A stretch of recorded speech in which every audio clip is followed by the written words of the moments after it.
La planète des singes est sûrement l'une des licences les plus cultes de l'histoire du cinéma. Cette licence contient 2 sagas et une tentative ratée par Tim Burton, mais aujourd'hui on va parler du 10e et dernier film sorti aujourd'hui, et on va voir ce que ça donne. Salut à tous, ici Fod, aujourd'hui on se retrouve pour une nouvelle vidéo, une nouvelle critique sur le film La planète des singes, le nouveau royaume, sorti aujourd'hui même à l'heure où je tourne cette vidéo, à savoir le 8 mai 2024, et réalisé par Wes Ball. Mais avant de commencer la critique en tant que telle, déjà 2 choses. La première, c'est que jusqu'à la minute qui est indiquée en titre et dans la description, je ne vais pas spoiler, après ce sera open bar pour spoiler le film. Mais que pour parler du film, je vais être obligé de spoiler un tout petit peu, voire même beaucoup, la trilogie précédente des années 2010 de La planète des singes. En effet, je ressors tout juste d'un visionnage, d'un marathon des 10 films La planète des singes, J'ai toute la saga qui est fraîche dans la tête. Et d'ailleurs, la semaine prochaine, le mercredi 15 mai, on va se retrouver pour faire un petit top 10 de ces films, parce qu'il y a eu des pépites, il y a eu des très bons films, mais aussi eu de sacrés navets, et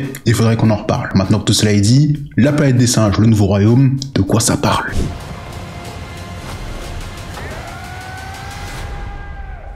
Plusieurs générations après la mort de César, on va suivre Noah, un jeune homme appartenant au clan des aigles, car désormais les singes sont dispersés en plusieurs clans, vu qu'ils ont eu le temps de se reproduire et de repeupler la planète et d'être les êtres dominants du globe. Et Noah vit paisiblement donc dans le village des aigles et se prépare à passer un rite initiatique traditionnel à son village. Mais malheureusement, sa vie paisible va être interrompue lorsque son village va se faire attaquer et que tout son clan va se faire déporter vers une nouvelle terre dirigée par un mystérieux roi. Donc déjà, faut savoir que ce film, je suis allé le voir avec certaines craintes, parce que revenir après la précédente trilogie, avec les 2 derniers films réalisés par Matt Reeves notamment, c'est pas gagné. Parce que franchement, les 3 derniers sont vraiment bons, Ils sont en haut du top, ils sont en haut du classement, et j'avais énormément de craintes à ce niveau-là. Mais honnêtement, le pari est réussi. Au début, on va pas se mentir, le début je l'ai trouvé un peu long. L'introduction avec le village de Noah, les différents personnages, je sais pas combien de temps elle a duré, mais moi elle m'a paru extrêmement longue, mais à partir du moment où les enjeux principaux du film se lancent, on se laisse prendre dans le truc. Alors il y a encore 2-3 longueurs sur 2-3 scènes, mais globalement t'es pris dans le truc, tu veux suivre le film.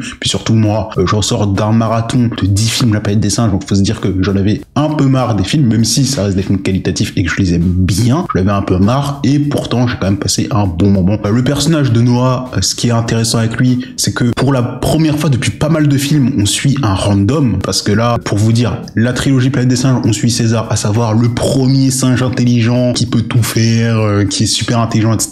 La saga précédente suivait un autre César qui lui également était un singe avec ses parents qui viennent du futur, donc qui lui aussi devenait un roi littéralement. Et puis avant ça, c'était des astronautes. Donc, des astronautes qui sont déjà des gens spéciaux. Donc là, le fait de suivre un random entre guillemets, ça permet un peu de changer et de casser au niveau de la saga. Surtout que là, il est assez jeune, tout ça. Donc moi, j'ai bien aimé ce petit changement. Autre chose qui est intéressante, c'est que même si ça a l'air d'être une nouvelle trilogie, elle reprend des éléments des films précédents. En termes de scénario, c'est clairement la suite de la trilogie précédente, pour ceux qui se posaient encore la question. Le film commence par les funérailles de César, donc clairement là on est sur la suite. Et puis même par rapport aux autres films, il y a toujours des références, comme il y a dans la précédente trilogie, je vais pas trop vous spoiler, mais dans la précédente trilogie, vous savez qu'il y avait des références à Nova, à Yeux brillants ou Yeux bleus Bright Eyes, au fait par exemple que t'envoies des astronautes dans l'espace, ou ça, il y avait ce genre de références dans les premiers films des années 2010. Là on a d'autres types de références qui s'y rapprochent également, qui font référence du coup à la première saga et à la deuxième saga, et on sent en tout cas que Wes Ball avait un respect à cette saga. Au niveau des musiques, faudrait que je réécoute toutes les bandes originales des films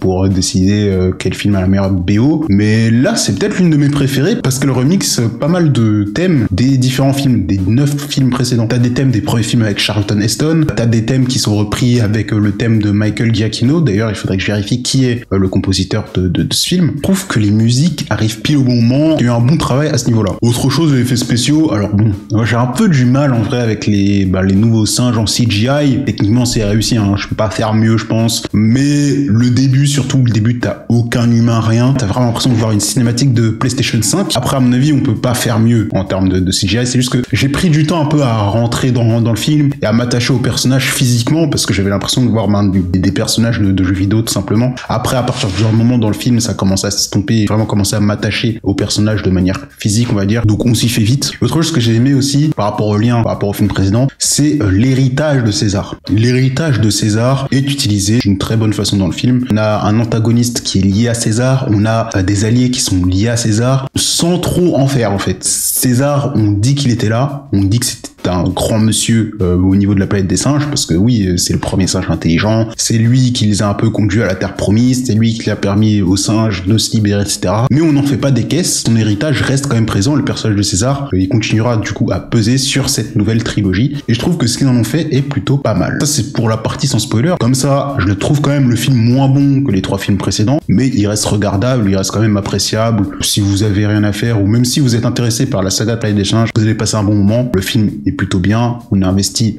dans les personnages. Il y a des moments qui sont un peu téléphonés, hein, il y a des trucs qui se voient venir, mais globalement c'est du bon divertissement. On peut passer désormais à la partie spoiler.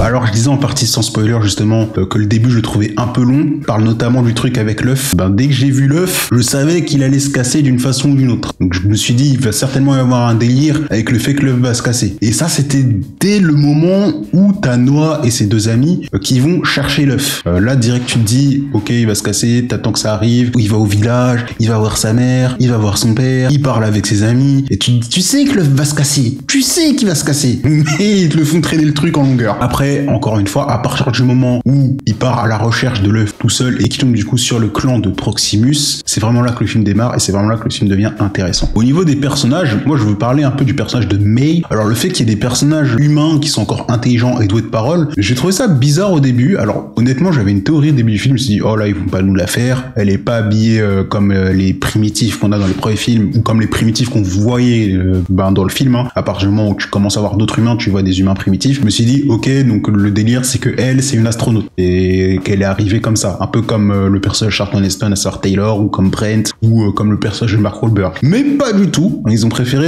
partir sur un délire du fait qu'il y a encore des humains qui puissent parler. Vu qu'ils sont encore une poignée et qu'on sait pas combien de temps se sont écoulés entre les 2 films, honnêtement ça me dérange pas. Et puis ça permet aussi d'ouvrir une porte pour des suites, pour faire une potentielle trilogie. J'espère juste que les suites ne seront pas redondantes, parce que si c'est pour encore avoir des batailles singes contre humains, honnêtement je vais commencer à souffler. Quand je parlais de l'héritage de César en partie sans spoiler, je parlais bien évidemment de Proximus César, la façon avec laquelle les gens peuvent déformer les personnages historiques pour se les réapproprier et faire des dingueries avec. Là clairement le mec il a servi les singes pour lui, et là en mode je fais ça pour les singes, mais en vérité c'est un peu comme Koba, il fait ça que pour lui. Tous les singes il les dirige un peu par la peur, enfin à la fin du film là quand il se bat avec Noah justement, le clan des aigles, il était sur le point de les diriger par la peur. Heureusement que Noah a réussi à le battre avec la scène des aigles qui était plutôt stylée d'ailleurs, la scène des aigles était plutôt stylée. D'ailleurs au niveau des OST, cette OST là, le moment où comment ça part, comment il commence à siffler, comment il commence à crier et tout etc, et ensuite ça part sur l'OST, ce passage là j'ai trouvé assez stylé, assez fort en vrai. Mais voilà, le personnage de Proximus César il est pas mal à ce niveau là, et en plus ça permet de faire une opposition avec un autre personnage qu'on a vu dans le film, à savoir Raka, qui lui pour le coup connaît réellement le réel héritage de César, le fait que les humains et les singes devraient cohabiter ensemble, le fait que les singes ensemble sont plus forts, le fait que les singes ne devraient pas tuer les singes. Je trouve ça dommage qu'ils l'ont tué aussi rapidement, voire même qu'ils l'ont tué tout court. Je pense qu'il aurait pu être un bon personnage